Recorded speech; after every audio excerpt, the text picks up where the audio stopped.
Branded crate snake বা পাতিকালকেউটে সাপ। রাতে যখন আপনি গভীর ঘুমে আচ্ছন্ন, তখন আপনার বিছানার পাশ দিয়ে হেঁটে যেতে পারে এই মরণ সাপ। এক কামড়ে নীরবে ঘুমন্ত অবস্থায় মৃত্যু হতে পারে। এই সাপটি অত্যন্ত বিষধর এবং এর নিউরোটক্সিক বিষ মানুষের শ্বাস প্রশ্বাস বন্ধ করে দিতে পারে, যা ঘুমের মধ্যেই নীরব মৃত্যু ঘটাতে পারে আপনার। চলুন এই সাপ সম্পর্কে বিস্তারিত জেনে আসি। পাতিকালকেউটে সাপের বিষে কি হয় আর এই সাপ কামড়ালে কি করবেন 90% মানুষই জানে না। তাই আমাদের ভিডিওটি প্রথম থেকে শেষ পর্যন্ত দেখলে আপনারা পুরোপুরিভাবে বুঝতে পারবেন। প্রথমে আমরা জানব কেন ঘুমের মধ্যে মৃত্যু হতে পারে। এই বিষের প্রভাব। পাতিকালকেউটের বিষ পোস্ট সিনাপটিক নিউরোটক্সিন ধারণ করে, যা মানবদেহের স্নায়ু ও শ্বাস প্রশ্বাসের পেশিকে প্যারালাইজড করে। কামড়ের পর প্রাথমিক লক্ষণ হিসেবে ব্যথা, ঝিমুনি, পেশি দুর্বলতা দেখা দিলেও ঘুমের মধ্যে রোগী টের পায় না যে বিষ ক্রিয়া করেছে। বিষ সরাসরি ফ্রেনিক নার্ভ, যা ডায়াফ্রাম নিয়ন্ত্রণ করে, ফলে শ্বাস নেওয়া বন্ধ হয়ে যায়। ঘুমন্ত অবস্থায় ব্যক্তি অক্সিজেনের অভাবে চেতনা হারিয়ে মারা যেতে পারে। এর অন্যতম আরও একটি কারণ হতে পারে কামড় টের না পাওয়া। কালকেউটে সাপের কামড়ে তীব্র ব্যথা নাও হতে পারে, ফলে মানুষ জেগে উঠতে পারে না। কিছু ক্ষেত্রে কামড়ের জায়গায় সুইয়ের খোঁচার মতো অনুভূতি হয়, যা অবহেলার কারণ হতে পারে। এ সাপের কিছু বাস্তব ঘটনা।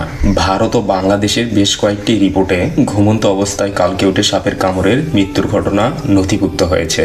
2019 সালে বাংলাদেশের খুলনায় এক কৃষক রাতে ঘুমানোর সময় কালকেউটে সাপের কামড় খেয়ে মারা যান।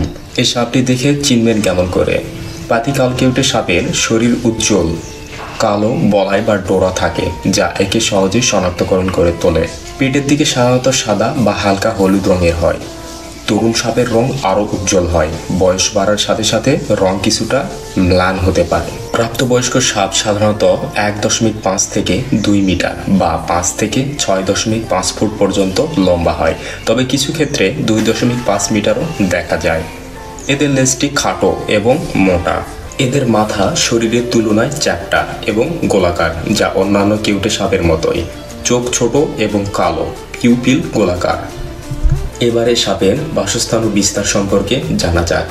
এই সাপটি ভারতের পশ্চিমবঙ্গ, আসাম, উত্তর পূর্বাঞ্চল, Bangladesh, Nepal, Bhutan, Myanmar, Thailand, Laos, Cambodia, Vietnam, Malaysia ও ইন্দোনেশিয়ায় দেখা যায়। এদের প্রিয় আবাস। এরা সাধারণত আর্দ্র এলাকা, চাষাবাদের জমি, বন, গ্রামীণ বসতি, নদীর তীর ও জলাশয়ের কাছাকাছি থাকে।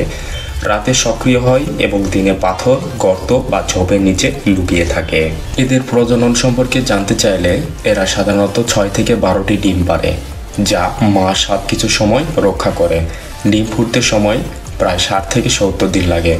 বাচ্চা সাপ বিষধর হয় এবং এরা প্রায় 30 থেকে 40 সেন্টিমিটার পর্যন্ত লম্বা হয়ে থাকে। এবার পাতিকালকেউটে সাপ থেকে বাঁচার জন্য কয়েকটি টিপস বলবো। প্রথমে সতর্ক থাকতে হবে। ঘুমানোর আগে চেক করুন। গ্রামাঞ্চলে বা জঙ্গল সংলগ্ন এলাকায় ঘুমানোর আগে বিছানা, মেঝে ও আশেপাশে সাপের উপস্থিতি পরীক্ষা করুন। আপনারা মশারি ব্যবহার করতে পারেন, কারণ সাপ মশারির ভিতরে ঢুকতে পারে না। কামড় খেলে কি করবেন? জেগে থাকুন, ঘুমাতে যাবেন না যতক্ষণ না মেডিকেলে সাহায্য পাচ্ছেন। অ্যান্টিভেনাম দিন, কৃত্রিম শ্বাস প্রশ্বাস দিন যদি রোগী শ্বাস বন্ধ করে দেয়। বন্ধুরা, অনেকেই মনে করে কালকেউটে লেজ দিয়ে মারে। আসলে এটি ভুল কথা। শুধু কামড়েই বিষ প্রবেশ করে।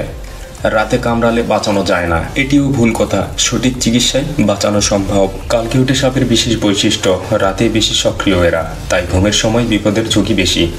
শান্ত সাপ সাধারণত কামড়ায় না যদি না উত্তেজিত হয়, তবে বিছানায় চাপা পড়লে কামড়াতে পারে। জনসচেতনতা। এই সাপ দেখলে মারবেন না, পরিবেশের জন্য উপকারী, ইঁদুর নিয়ন্ত্রণ করে।